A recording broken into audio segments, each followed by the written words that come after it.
छत्तीसगढ़ की पावन धरा राजनाथ गांव पद्म श्री गोविंद राम जी ऑडिटोरियम में 2 दिवसीय सदगुरु कबीर विचार संगोष्ठी के पावन अवसर पर मंच पर विराजमान मानव समाज के पथ प्रदर्शक, वंदनीय संत समाज, साध्वी समाज, सत्संग प्रेमी सज्जनों, श्रद्धा मूर्ति देवियों और प्यारे बच्चों, आप सभी जानते हैं कि भारत भूमि है जहाँ पर अनेक महापुरुषों का प्रादुर्भाव हुआ है और अपने अपने समय में सभी ने समाज का मार्गदर्शन करने का काम किया है, समाज को सीख देने का काम किया है। लेकिन आज के 650 वर्ष पूर्व सदगुरु कबीर साहब का प्रादुर्भाव हुआ और उन्होंने मानवता के लिए काम किया। सबसे पहले उन्होंने कहा कि मनुष्य एक श्रेष्ठ प्राणी है और उसके अंदर में मनुष्यता आनी चाहिए, मानवता आनी चाहिए। जीवन में हर व्यक्ति अपने अपने तरीके से जीना चाहता है और अपने को अपने अपने आंकलन से आंकना चाहता है। कोई अपने को हिंदू कहता है, कोई मुस्लिम कहता है, कोई सिख कहता है, कोई जैन कहता है, कोई बौद्ध कहता है। लेकिन दुर्भाग्य यह है कि हम जहाँ पैदा हुए हैं वो हम नहीं कहना चाहते हैं कि हम मनुष्य हैं और मनुष्य कहलाना पसंद नहीं करते। हम हिंदू घर में जन्मे, हिंदू कहलाए, मुस्लिम घर में जन्मे, मुस्लिम कहलाए, सिख ईसाई बौद्ध के घर में जन्मे, बौद्ध सिख ईसाई कहलाए, लेकिन इंसान के घर में जन्मे इंसान नहीं कहलाए। सदगुरु कबीर साहब ने जो है तो इंसान को इंसानियत का पाठ पढ़ाने का काम किया है। उनकी दृष्टि में कोई छोटा नहीं, कोई बड़ा नहीं, कोई ऊंच नहीं, कोई नीच नहीं है। उनकी दृष्टि में सभी व्यक्ति समान हैं। उन्होंने कहा, एक ही त्वचा हाड़ मलमूत्रा, एक रुधिर एक गूदा और एक बूंद से सृष्टि रची है, को ब्राह्मण को शूद्रा। इतना ही उन्होंने नहीं कहा है, वह कहते हैं रजोगुण ब्रह्मा, तमोगुण शंकर, सतोगुणी हरि होई, कहाई कबीर राम रम रहिए, हिंदू तुर्क न कोई। उनकी दृष्टि में तो हिंदू और तुर्क मुसलमान भी कोई नहीं, केवल मनुष्य सिर्फ मनुष्य है। लेकिन आज स्थिति ये हो गई है कि मनुष्य मनुष्यता को छोड़ते हुए चला जा रहा है। आज आदमी आदमित्व से दूर होता चला जा रहा है। आज मनुष्य को किसी से खतरा नहीं है, न भालू से खतरा है, न शेर से खतरा है, न चीता से खतरा है, न हाथी से खतरा है, न अन्य प्राणियों से खतरा है। अगर मनुष्य को खतरा है तो केवल इंसान को इंसान से खतरा है। इसीलिए कहा गया है, आदमी की शक्ति से अब डर रहा है आदमी, आदमी को मारकर घर भर रहा है आदमी, आदमी ही मारता है, मर रहा है आदमी, और समझ कुछ आता नहीं क्या कर रहा है आदमी। क्योंकि आज आदमी अपनी आत्मीयता को छोड़ते हुए चला जा रहा है। एक बार भगवान ने समस्या समाधान शिविर लगाया, कथा कहती है। उसमें जलचर, थलचर, नभचर समस्त प्राणियों को एकत्रित किया और जब सभी प्राणी एकत्रित हुए तो भगवान ने सबसे पूछा कि भाई किसी को कोई प्रॉब्लम हो, कोई समस्या हो, कोई शिकायत हो या किसी से आपको कोई दिक्कत हो तो आप अपनी बात बता सकते हैं, उसका समाधान किया जा सकता है। जब भगवान की बात सुनकर के सारे प्राणी चुप रहे, लेकिन उसमें से एक मछली बोल उठी और मछली कहती है कि भगवान इस दुनिया में सब रहे, लेकिन एक इंसान नहीं रहना चाहिए, एक मनुष्य नहीं रहना चाहिए। बोला क्या दिक्कत है, क्या परेशानी है, क्या प्रॉब्लम आ गई आपको? तो मछली कहती है भगवान मैं जल में रहती हूँ, मनुष्य जल में गंदगी करता है और उस गंदगी को जो है तो मैं शोषण करके और इंसान के लिए, मनुष्य के लिए जल को फिल्टर करके साफ करती हूँ। कितना बड़ा भलाई का काम करती है। मैं इंसान के लिए जल को साफ करती हूं, लेकिन ये इंसान इतना बड़ा बेईमान है जो हमको ही साफ कर जाता है। सुअर ने भी उसकी बात का समर्थन किया कि भगवान इसने बिल्कुल ठीक कहा, बिल्कुल करेक्ट कहा। इस धरती पर सब रहे, लेकिन एक मनुष्य नहीं रहना चाहिए। बोला क्यों, क्या आपको दिक्कत आ गई है? बोला मनुष्य थल पर गंदगी करता है, इस धरती को गंदा करता है, और उस गंदगी का शोषण करके और मैं इंसान के लिए स्वच्छ पर्यावरण पैदा करता हूं, धरती को साफ करता हूं, लेकिन ये इंसान इतना बड़ा बेईमान है जो हमको ही साफ कर जाता है। कहने का तात्पर्य यह होता है कि इंसान अपनी इंसानियत को छोड़ता चला जा रहा है। इसलिए हमें पुनः जागृत करने की आवश्यकता है, और वह तभी जागृत हो सकता है मानवता का संदेश जब आपके जीवन में आएगा, जब सदगुरु की वाणियां आपके दिल दिमाग में समा जाएगी। इसीलिए जो है तो व्यक्ति को चाहिए कि हमें अपने जीवन को अच्छा बनाने की आवश्यकता है। आज आदमी को देखिए, न खाने योग्य चीजें खा रहा है, न पीने योग्य चीजें पी रहा है, और न करने योग्य काम भी कर रहा है। आदमी कितना चालाक हो गया। आदमी को आप लड्डू खिला दें, पेड़ा खिला दें, गुलाब जामुन खिला दें, रसगुल्ले खिला दें, फिर भी मनुष्य इतना चालाक है कि गुटखा तंबाकू खाने के लिए जरूर गुंजाइश रखता है। आदमी को आप दूध पिला दें, लस्सी पिला दें, शरबत पिला दें, फिर भी आदमी इतना चालाक है कि वो सिगरेट और बोतल पीने के लिए जरूर गुंजाइश रखता है। क्यों?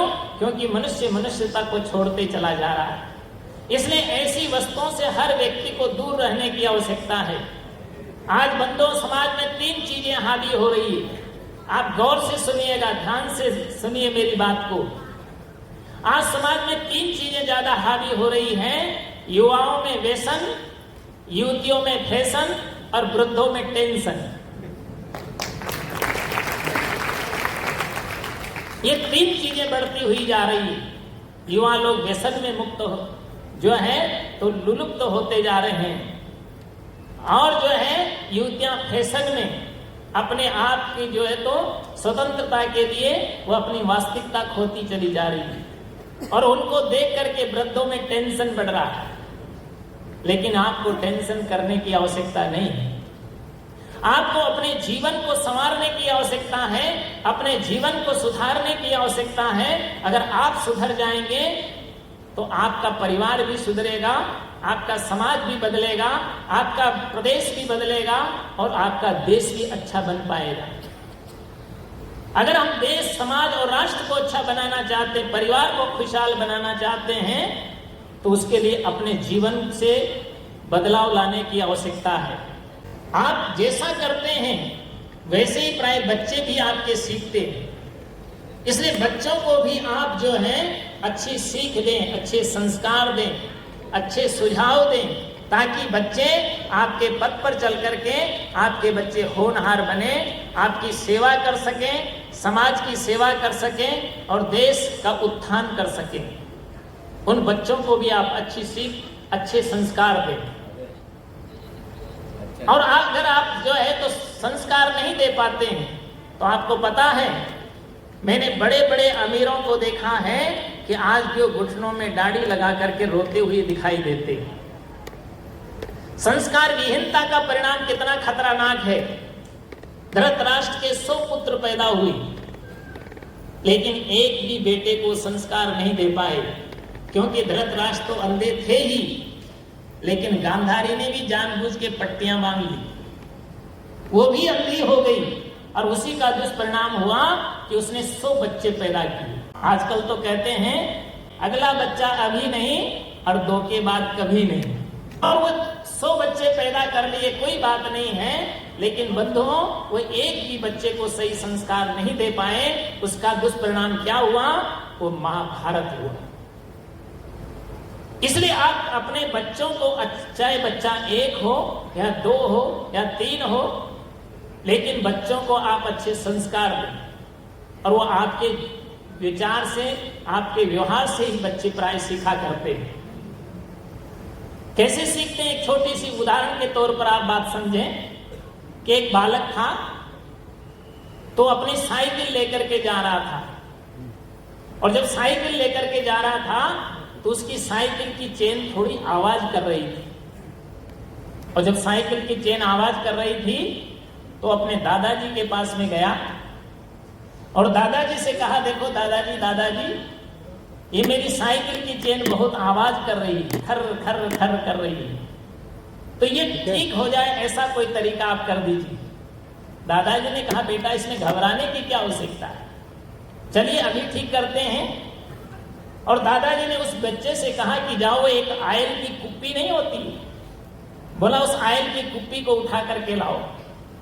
और बच्चा जाता है, आयल की कुप्पी उठाता है और उसकी चेन पर जो है तो दादाजी ने 10-5 बूंद आयल डाल दिया है, और जब आयल डल जाता है तो उस चेन की आवाज बंद हो जाती है।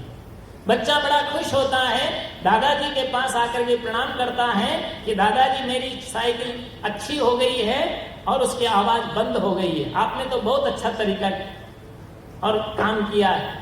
संजोग ऐसा हुआ, घटना ऐसी घटी कि रात्रि के समय में जब उसके दादाजी सो रहे थे तो उनके नाक से भी आवाज आ रही थी। तो बच्चा भी जो है तो अपनी मम्मी के पास में जाता है और मम्मी से कहता है कि देखो मम्मी, मम्मी, आज दादाजी के नाक से आवाज आ रही है, अगर आप कहो तो मैं इनके जो है तो नाक की आवाज को बंद कर सकता हूं। उसने कहा, बेटा कैसे करोगे? बोला इसका इलाज तो दादाजी ने कल मुझे बता दिया। बोला कैसे करोगे? बोला जो है तो आयल की कुप्पी लेकर के आओ। अब वो आयल की कुप्पी बच्चा खुद उठा करके लाता है और दादाजी सो रहे थे, आवाज उनकी नाक से आ रही थी, 2-2 बूंद उनकी नाक में डाल दिया, बस आवाज बंद हो गई। जब आवाज बंद हो जाती है तो दादाजी ने कहा, ये क्या किया? बोला जो आपने किया वही मैंने किया। बंदो, ये इसमें बच्चे का दोष नहीं है और इसमें दादाजी का भी दोष नहीं है, लेकिन बच्चे प्राय नकल करते हैं। उन्होंने जैसा किया था वैसे प्राय बच्चा भी सीख गया था। हमें भी चाहिए कि बच्चों के सामने ऐसा कोई कृत्य नहीं करें जिससे बच्चों के अंदर में जो है तो कोई गलत मैसेज चला जाए। दूसरी बात एक और ये भी याद रखिए कि बच्चों को आप डरपोक न बनाएं, बच्चों को निर्भय बनाने का काम करें।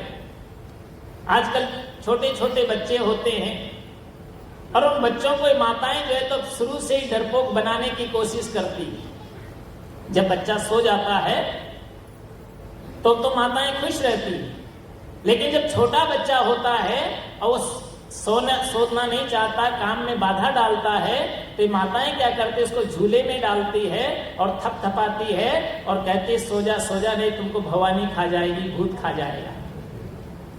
और वो बच्चे के दिमाग में इतना घर कर जाता है कि बच्चा जिंदगी भर डरपोक बन जाता है। आप ये बात याद रखिए कि बच्चों को निर्भय बनाना सीखिए, बच्चों को डराइए मत। और दूसरी बात एक और ये भी याद रखिए कि जो है तो बच्चों को गलत चीजें भी न खिलाएं। वहां पर एक माता मेरे पास अपने बच्चे को मत्था टिकाने के लिए लाई, और जब मत्था टिकाने के लिए लाई तो वो कहती, बोला गुरुजी इसको आशीर्वाद दीजिए ताकि मेरा बच्चा स्वस्थ और मस्त रहे। तो मैंने कहा, भाई स्वस्थ और मस्त रहने के लिए बच्चे को क्या खिलाती हो? तो वो कहती कि बोला मैं बच्चे को स्वस्थ और मस्त रहने के लिए 2 अंडे रोज खिलाती हूँ। बोला 2 अंडे रोज खिलाती हूँ। मैंने कहा तुम धैर्य रखो, आज तो तुम 2 अंडे इसको रोज खिला रही हो, जब यही बेटा तुम्हारा बड़ा हो जाएगा तो 2 डंडे तुम्हारी खोपड़ी में रोज जमाएगा। इसलिए बच्चों को ऐसा नहीं खिलाइए। बच्चों को खिलाने के लिए प्रकृति ने अन्न दिया है, फल दिया है, मेवा दिए हैं, दूध दही मक्खन दिया है। इनमें जो है तो प्रोटीन और ऊर्जा कम नहीं होती, लेकिन फिर भी लोग ऐसी ऐसी चीजें खिलाना चाहते हैं। तो बंधुओं, ये बात हमें याद रखना होगा कि हमें अपने जीवन में बच्चों को अच्छा खिलाइए और अच्छी सीख दीजिए और बच्चों को पुरुषार्थी बनाइए। निर्भयता के साथ साथ में हर नागरिक को पुरुषार्थी होना चाहिए, मेहनत करने का काम करना चाहिए। इसीलिए संत गुरु कबीर साहब ने कहा, अन्य लोगों का जो ज्ञान है वह समाज को परालंबी बनाने का काम करता है। आजकल जितने भी कथाकार हो रहे हैं, जितने भी बहुत से वक्ता अपनी बातें बता रहे हैं, झूठे तमाम प्रकार के चमत्कार दिखा रहे हैं और लोगों को, समाज को और देश को गुमराह करने का काम किया जा रहा है। आपको पता है, एक पंडित तो कह रहे थे कि एक लोटा जल और सब समस्या का। अपने बच्चों को पढ़ने की आवश्यकता नहीं है, केवल आप जो है एक लोटा जल शंकर जी के शिवलिंग पर चढ़ा दीजिए, आपकी समस्या का सारा हल हो जाएगा। अगर आपका बच्चा मंद बुद्धि है, पढ़ नहीं पा रहा है, तो आप बेल पत्र लाइए और शिवलिंगी पर जो है तो चिपका दीजिए, आपका बच्चा बिना पढ़े ही पास हो जाएगा। क्या ऐसा हो जाएगा? ये मास्टर लोग यहाँ बैठे। आज मैं एक जो कथाकार की बात सुन रहा था, वो कह रहा था अगर कोई निर्धन हो, जिसके घर में धन और संपत्ति नहीं हो, तो क्या है गन्ना का रस से शंकर जी का जो है तो स्नान करा दे, शिव जी की मूर्ति का अभिषेक करा दे, तो उसकी सारी दरिद्रता चली जाएगी, वो कुबेर का खजांची बन जाएगा। ऐसी ऐसी जो बातें हैं झूठी, वो हमारे समाज को, हमारे देश को निकृष्ट बनाने का काम किया जा रहा है। बंधुओं, याद रखिए, आप अपने बच्चों को पुरुषार्थी बनाइए। आपके अंदर तो वो ताकत है। सदगुरु कबीर साहब ने इंकलाब करके कहा था उस जमाने में कि कर पहिया बला आपने, छाड़ बिरानी आस, और जाके आंगन नदियां बहे, सो कस मरे प्यास। इतने भी झूठे चमत्कार के पीछे पड़ते हैं, ये तो कायरों का काम है। तुलसी जी ने भी मानस में लिखा, क्या लिखा? कादर मनकर एक अधारा और देव देव आलसी पुकारा। देवताओं को कौन पुकारता है? जो आलसी होता है, जो निकम्मा होता है, जो ढीला ढाला होता है, जो लापरवाह होता है, वो व्यक्ति ऐसा काम करता है। जो व्यक्ति पुरुषार्थी होता है वो किसी के सामने जाकर के गिड़गिड़ाता नहीं। कबीर साहब का ज्ञान किसी को निकृष्ट नहीं बनाता, आलसी नहीं बनाता, वो तो पुरुषार्थी बनाने की सीख देता है। कबीर साहब के पास कोई आया और उनसे कहता है कि गुरुदेव आप ऐसा आशीर्वाद दीजिए ताकि मैं धनवान हो जाऊं। कबीर साहब ने कहा, भाई मेरा हाथ ऊंचा करने से कोई धनवान नहीं होता, और ऐसे धनवान हो जाता तो भारत की दरिद्रता तो कब की चली गई होती। यहाँ तो तमाम बाबा लोग घूम रहे हैं, लेकिन वो कहते नहीं, केवल हाथ ऊंचा करने से कोई धनवान नहीं होता। वो कहते हैं तो बोला क्या करना पड़ेगा? तो उन्होंने कहा, धन धंधे से बढ़त है, ज्यों पंखे से पौन, और दास कबीरा यूं कहे, बैठा देगा कौन।